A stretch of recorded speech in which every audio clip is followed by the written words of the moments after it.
dalam otak ini ada sebuah kelenjar, ini dia di kelenjar, ini di tengah ini, yang isinya hormon kasih sayang, hormon cinta, hormon bahagia, hormon yang bikin nyaman. Apa itu nama kelenjarnya? Pituitary ini. Ya di dalam ini, di dalam. Saking pentingnya ini, Allah letakkan sangat di dalam. Sehingga kalau ya anak kita terbentur main-main sama temennya, kejeduk depannya, ini nggak kena, Bu.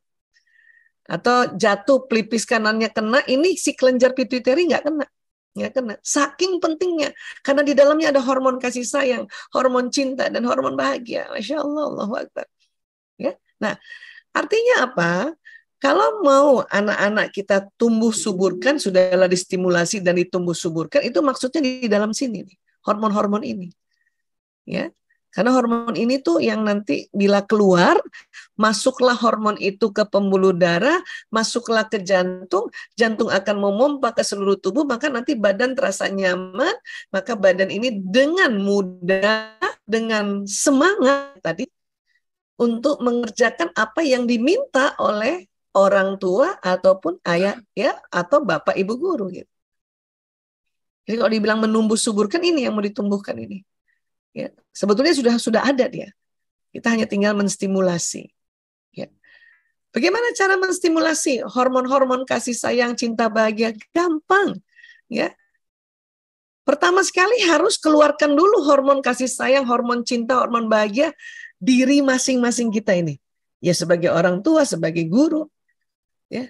Bagaimana bisa mentransformasi kasih sayang atau anak juga tumbuh kasih sayangnya kalau kita belum menstimulasi hormon kasih sayang yang ada di otak kita. Ya. Caranya gimana, Bu Aisyah? Gampang. Ini jurus jitu lagi. Apa itu? Senyum. Coba senyum dulu semuanya, saya mau lihat. Masya Allah. Tahan senyumnya ya. Saya hitung sampai 7 ya. 1, 2, 3, 4, 5, 6, 7, 8, 9. Tutut cantiknya. Masya Allah. Tabarakallah.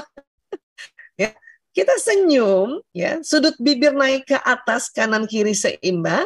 Ini akan mengeluarkan hormon cinta, hormon bahagia. Ya. Maka kalau mau nanti ingat ya, ayah bunda kan menular ya, penularan di sekolah, di rumah, maksud saya di rumah, itu ya gampang aja. Anak datang pulang sekolah, keluar kamar, senyumin aja, Bun, senyum. Karena senyum juga menular. Senyum aja. Dengan bundanya senyum, ayahnya senyum, bundanya penuh hormon kasih sayang, cinta, dan bahagia, anak pun ikut senyum, dia juga akan mengeluarkan kasih sayang, cinta, dan bahagia itu. Masya Allah, senyum aja. Bu Aisyah, gimana? Perasaan saya lagi nggak enak, masa bisa senyum? Sekarang dibalik paradigmanya. Dulu ya sebelum ada penelitian dianggapnya harus gembira dulu baru bisa senyum. Ternyata kebalik.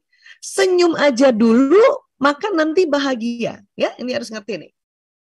Kalau Bu Mustatun mau bikin kesimpulan, tulisnya gitu, Bu. Senyum aja dulu, baru bahagia. Wah, gitu ya, Bu. Karena banyak yang bilang, ya saya harus bahagia dulu baru bisa tersenyum. Lah gimana orang hormon bahagia ada di pituitary, ini salah satu cara untuk menstimulasinya adalah tersenyum. Ya, jadi senyum aja dulu, Bu. Istri-istri yang kesel sama suami pulang, ibu lihat langsung senyum aja, Bu. Karena kalau suami pulang, ibu masih manyun, maka hormon itu nggak keluar. Malah yang keluar hormon stres yang ada di pinggang. Senyum aja.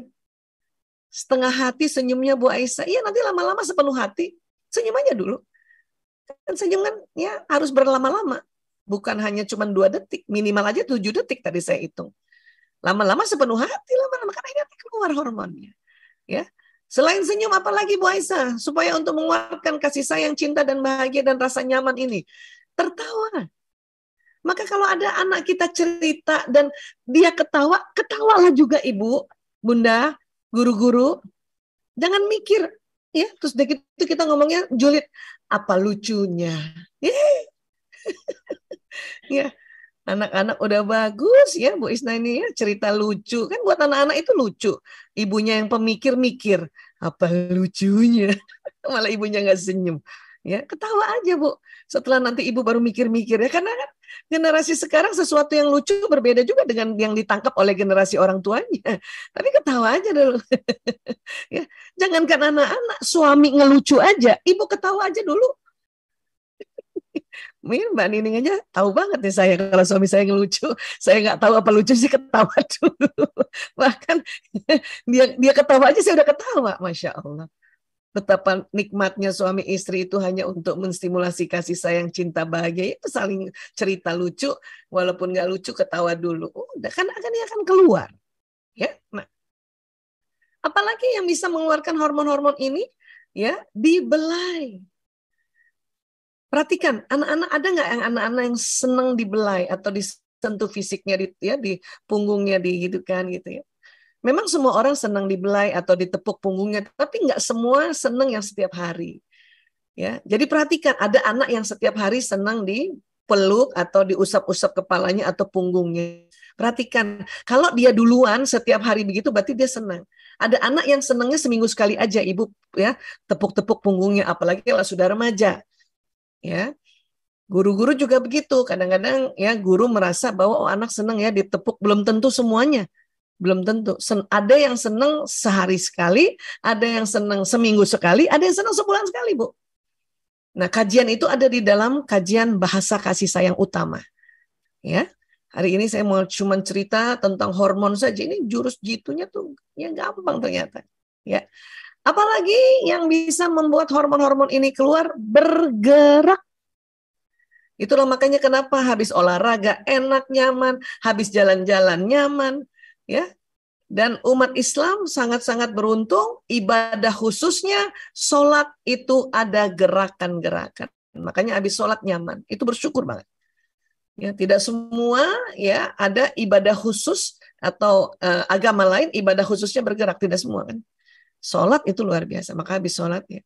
Anak-anak kenapa habis nanti ekskul dia olahraga, dia gerak, dia gembira karena bergerak juga mengeluarkan hormon-hormon ini. Ya. Oke. Nah, berikutnya apa? Berikutnya tentu apa yang dilafazkan, apa yang dilihat, apa yang didengar, apa yang dihidu itu juga mengeluarkan hormon ini. Ya. Itulah dalam Islam ya. Mengapa kita diminta membaca basmalah untuk mengerjakan pekerjaan-pekerjaan kebaikan? Bismillahirrahmanirrahim. Kalimat basmalah ini jalan di badan. Bismillahirrahmanirrahim. Dengan nama Allah yang Maha Pengasih lagi Maha Penyayang. Jalan ya. Dia akan mengeluarkan ya hormon kasih sayang yang ada di kelenjar pituitari. Kalimat jalan lewat sistem saraf. Nanti hormon itu keluar dari pituitari masuk ke pembuluh darah. Gitu. Semua kalimat-kalimat zikrullah itu akan jalan di badan kita, menstimulasi tadi ya hormon kasih sayang, hormon bahagia, hormon cinta. Bahkan kalimat-kalimat bahasa kita pun ya bahasa ibu kita, ya bahasa Indonesia kah atau ya Bapak Ibu yang di Lampung pakai bahasa Lampung. Seperti tadi ya salam ciri khas Lampung tabik pun kan gitu ya. Itu kan menyenangkan ya waktu diucapkan dan didengar gitu kan. Jadi ini akan jalan gitu. Maka sekarang luruskan niat. Tips berikutnya adalah luruskan niat untuk menjadi orang tua yang bisa membahagiakan anak. Ya. Karena sekali lagi sistem saraf ini kerjanya kayak kabel listrik. Saya ibu yang membahagiakan bagi anakku. Lafazkan ayah ya bunda. Saya ayah yang membahagiakan anakku. Lafazkan. Saya guru yang membahagiakan muridku. Bisa juga dengan simpel, saya guru yang semangat. Wah, gitu. Saya ibu yang bijaksana. Apapun kalimat itu, dia akan jalan. Kalau yang positif tentu akan menstimulasi tadi hormon-hormon di kelenjar pituitari. Masuk pembuluh darah, masuk ke jantung. Maka nanti deg-degannya jantung berbeda. Jantung memompa darah yang ada hormon dari kelenjar pituitari ini ke seluruh tubuh. Maka nanti tubuh nyaman. Maka anaknya nanti akan semangat untuk mau mengerjakan yang diminta oleh ayah, ibu, atau guru. Artinya apa? Kalimat-kalimat yang harus dia dengar, ya, penglihatan-penglihatan yang harus dia lihat itu ya yang baik-baik. Karena otomatis ini hormon ini keluar, otomatis bikin semangat. Gitu. Tapi kalau sudahlah kalimatnya buruk, dia lihat muka ibunya nggak senyum malah manyun, kalaupun senyum cuma sebelah mukanya, ibu pernah tahu lihat orang senyum cuma sebelah? Saya kasih ke contoh ya, orang senyum sebelah tuh begini mukanya. Anaknya datang, ibunya langsung baru pulang. Bu. Ya, itu bikin anak kesel banget ya. Kenapa? Karena bukan apa-apa ya. Anak-anak ini ya akan melihat apa yang dibuat oleh bapak ibunya dan gurunya ya. 1 2 3 3 2 1. Cek 1 2 3 3 2 1. Mohon izin. Apakah sinyal saya drop kembali? Bagus, Ibu. Bagus ya, aman ya. Iya, baik. Ya. Saya lagi seneng lihat dari jauh nih Bu Tutut. Hai Bu Tutut. Masya Allah ya. Saya lanjut lagi. Saya share screen lagi ya. Jadi sekali lagi ya, kalimat-kalimat yang didengar oleh anak kita, baik anak murid maupun anak kita yang di rumah, mata, ucapan ini jalan ya, jalan. Ya, ini yang namanya menumbuh suburkan semangat ini. Oke, nah sekarang saya ibu yang bijaksana. Oh, jalan nih. Setelah jalan di otak mengeluarkan hormon, ternyata kalimat-kalimat ini juga jalan ke seluruh tubuh. Allahu Akbar. Ya. Dengan kecepatan yang luar biasa. 320 km per jam. Akhirnya apa? Pada saat apa yang kita lafazkan bijaksana ini, perangai kita, perilaku kita benar-benar bijaksana. Bahkan kalau kita ngomong tentang badan kita pun, saya sehat walafiat, sehat dan manfaat. Ya, saya sehat walafiat. Maka seluruh organ-organ ini akan mengikuti apa yang kita sampaikan. Sehat walafiat itu, sehat dan manfaat gitu. Ya. Bu Aisyah, saya udah 54 tahun selalu bilang sehat walafiat, tapi kena juga hipertensi. Itu konsepnya ada lain. Hipertensi itu adalah ya faktor predisposisinya karena pembuluh darah yang kaku. Karena jenis pembuluh darah kaku secara genetik. Kemudian pola makan kita, lifestyle kita ya mungkin membuat tambah kaku pembuluh darah, maka di umur tertentu jadi hipertensi. Ya, jadi itu namanya ya faktor predisposisi. Ada sudah dari sananya komorbidnya gitu. Tapi kalau kita ngomong baik-baik terhadap organ tubuh kita ini, mereka senang sekali. Karena sistem saraf ini membawa pesan itu sampai ke organ tubuh, bahkan sampai ke sel-sel tubuh. Allahu Akbar. Sudahlah hipertensi, kita ngeluh melulu. Ya, hipertensi. Aduh, darah tinggi saya.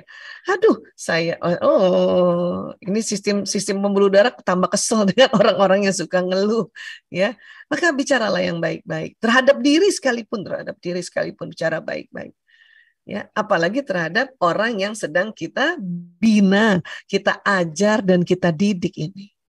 Oke? Nah, Bu Isa, kalau kita ajarkan mereka, nasihati mereka, ya kasih ilmu, pengetahuan, keterampilan, di bagian mana sih masuk di otak itu? Bagian depan, ini namanya lobus frontalis. Ini terjadi sambungan-sambungan di lobus frontalis. Khususnya kalau untuk ilmu, pengetahuan, keterampilan, tuntunan hidup, nasihat, itu yang paling depan. Namanya prefrontal cortex. Ya, posisinya kurang lebih kayak gini. Ya, disinilah tempat akal, disinilah yang disebut intelektual. Ya, di sini, di otak kanan dan kiri. Jadi akal itu bukan keseluruhan, akal itu ada bagiannya di namanya prefrontal cortex. Mohon izin tetap pakai bahasa Latin karena kesepakatan internasionalnya begitu. Ya, nah di sini dia. Ya, Jadi pada saat kita ajarkan anak, berikan tuntunan hidup, dia dengar lewat telinga, pakai mata, diucap kembali, atau dia ketik kembali pakai tangannya, ini ya neuron-neuron yang ada di prefrontal cortex tersambung-sambung. Ya. Disinilah sinergisitasnya kembali antara orang tua dan guru, ya apa? Membantu anak untuk isi prefrontal cortexnya dengan apa? Mengaji dan mengkaji apa yang Allah mau. Untuk apa Bu Aisyah? Agar menjadi memori prinsip-prinsip tuntunan hidup ini di sini. Ya. Nah, ini yang kerja kita anak ditaruh di pendidikan kan begitu. Ya, kerjasama antara orang tua ya dengan Bapak Ibu guru ini untuk isi di sini. Lewat sini nih mata, telinga dan sebagainya.